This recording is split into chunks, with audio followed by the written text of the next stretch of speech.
Welcome to Rashmi's रसोई। अगदी दुकानात मिळतो तसा स्पॉन्जी आणि टेस्टी व्हाईट ढोकळा किंवा रव्याच्या ढोकळ्याची रेसिपी आज आपण बघणार आहोत।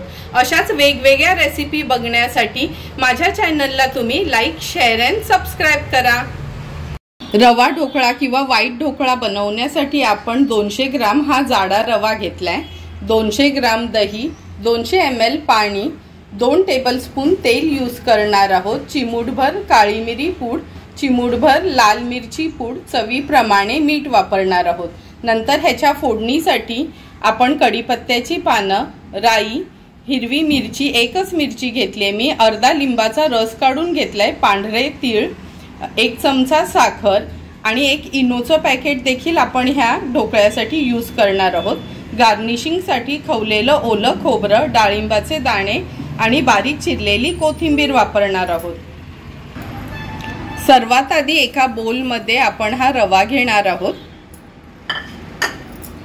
नंतर दही आणि रवा छान मिक्स करून घ्यायचे।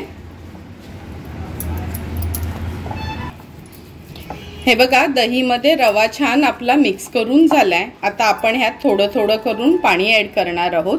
जरी 200 ml पाणी असलं तरी कधी सुरुवातीला सर्व पाणी एकत्र ऍड नाही करायचं। आता मी थोडं पाणी ठेवलंय बॅलन्स। हा पहिला रवा ह्याच्यात मिक्स करून घेऊया। हे बघा, जे पाणी घेतलेलं त्यात रवा आपण व्यवस्थित मिक्स करून घेतलंय। आता उरलेलं पाणी घेते, अगदी थोडंसंच पाणी मी ठेवते, म्हणजे जेव्हा इनो ऍड करू ना त्याच्यासोबत ऍड करण्याकरता। आता हे पण व्यवस्थित आपण मिक्स करून घेऊया। हे बघा, रवा आपला छान ह्या पाण्यामध्ये मिक्स करून झालाय। आता हे रव्याचं बॅटर आपण 10 मिनिटाकरता झाकून ठेवणार आहोत, म्हणजे रवा छान फुलला जाईल। रव्याचं बॅटर ओपन करायच्या अगोदर आपण ह्या बेकिंग ट्रेला तेलाने ग्रीस करून घेणार आहोत, म्हणजे लगेचच त्या बॅटर मध्ये आपण इनो ऍड केला का ह्याच्यात ओतता येईल। 10 मिनिटं झालेत, आपण झाकण काढून बघूया। एकदा हे बॅटर व्यवस्थित मिक्स करून घेऊया। तुम्ही बघू शकता 10 मिनिटात रवा छान फुललाय। आता ह्यात आपण 2 टेबलस्पून तेल ऍड करणार आहोत।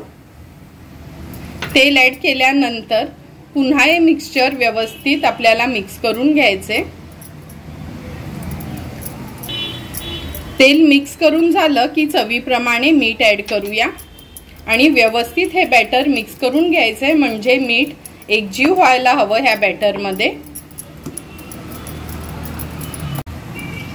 आता ह्या स्टेजला आपण हे इनोचं 1 सॅशे घेतलंय, ते ऍड करूया। त्याला ऍक्टिव्हेट करण्यासाठी मगाशी थोडं पाणी आपण जे ठेवलेलं ते ऍड करणार आहोत आणि व्यवस्थित हे मिक्स करून घ्यायचे। तुम्ही बघू शकता इनो घातल्याबरोबर लगेचच हे बॅटर हलकं झालंय। इनोच्या ऐवजी तुम्ही खायचा सोडा देखील घालू शकता, म्हणजे हाफ TSP बेकिंग सोडा यूज करू शकता।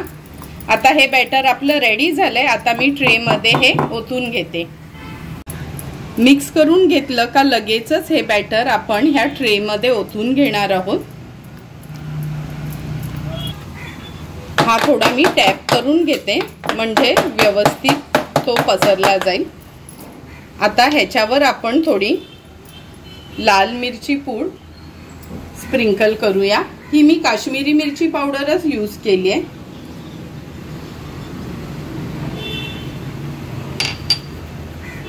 नंतर काळी मिरी पूड, हे दोन्ही आपण जर स्प्रिंकल केलं ना ह्याच्यावर खूप छान फ्लेवर येतो आपल्या ह्या व्हाईट ढोकळ्याला किंवा रव्याच्या ढोकळ्याला। आता लगेचच आपण हे स्टीम करायला ठेवणार आहोत। मी एका मोठ्या पातेल्यात पाणी ठेवलं गरम करत, तो स्टँड ठेवते आणि हा आपण आता बेकिंग ट्रे ह्याच्यात ठेवूया आणि झाकण देऊन हाय फ्लेमवर 10 मिनिटासाठी ह्याला वाफवून घ्यायचं आहे। 10 मिनिटं झाली आहेत, आपण झाकण काढून बघूया।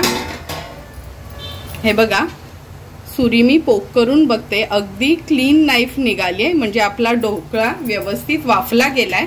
आता पुन्हा झाकण देऊन गॅसची फ्लेम स्विच ऑफ करते। ह्याची वाफ कमी झाली की आपण हे ढोकळ्याचा ट्रे काढून घेणार आहोत। वाफ ह्याची कमी झाली, हा ट्रे आपण काढून घेऊया आता आणि पूर्ण गार झाल्यावरच ह्याचे पीसेस आपण कट करून घेणार आहोत।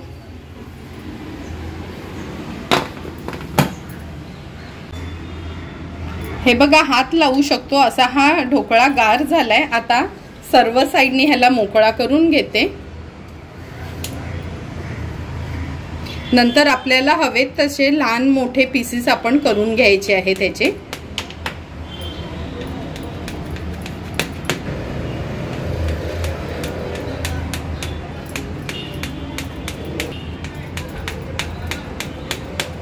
हे बघा, पीसेस ह्याचे करून झालेत। आता ह्याला तडका देऊन घेऊया। गॅसवर आपण हे फोडणीचं भांड ठेवलंय। अगदी 1 चमचा एवढंच आपण तेल घेणार आहोत फोडणीसाठी। तेल गरम झालं की ही राई फोडणीला घालूया। नंतर कढीपत्त्याची पानं, हिरवी मिरची, हे पांढरे तीळ, फोडणी थोडी मिक्स करून घ्यायची आहे। या स्टेजला गॅसची फ्लेम स्विच ऑफ करून ह्यात आपण हे जे हाफ लेमनचा ज्यूस काढून घेतलेला तो ॲड करूया आणि 1 चमचा साखर व्यवस्थित ह्या फोडणीमध्ये मिक्स करून घ्यायची आपल्याला। तयार झालेली फोडणी ह्या ढोकळ्यावर मी व्यवस्थित स्प्रेड करून घेते।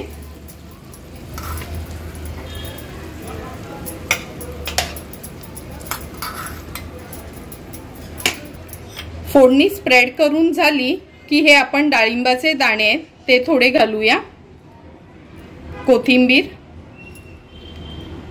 छानशी अशी स्प्रिंकल करून घ्यायची आहे, खवलेलं ओलं खोबरं आणि पुन्हा थोडेसे डाळिंबाचे दाणे वरना। आता हा ढोकळा व्यवस्थित आपला सेट झालाय। आता ह्याचे पीसेस काढून घेऊया। हे बघा, रेडी झालेला अगदी सुंदर दिसणारा हा व्हाईट ढोकळा आपण ह्या सर्विंग प्लेट मध्ये सर्व करून घेतोय। तुम्ही बघू शकता, जेवढा दिसायला टेम्पटिंग आहे तेवढाच खायला पण खूप टेस्टी आहे। आणि हे बघा, थोडं पण ह्या भांड्यात आपला ढोकळा चिकटलाय नाही, अगदी प्लेन निघतोय। जर तुम्हाला पण मी बनवलेला हा व्हाईट ढोकळ्याची रेसिपी आवडली असेल तर तुम्ही पण नक्की माझ्या पद्धतीने एकदा तरी हा व्हाईट ढोकळा घरी ट्राय करा आणि मला कमेंट करून सांगा की तुम्ही बनवलेला हा व्हाईट ढोकळा कसा झालाय ते। जर तुम्हाला माझा हा व्हाईट ढोकळ्याचा व्हिडिओ आवडला असेल तर नक्की माझ्या चॅनलला तुम्ही लाईक, शेअर अँड सबस्क्राईब करा। Thank you for watching my video.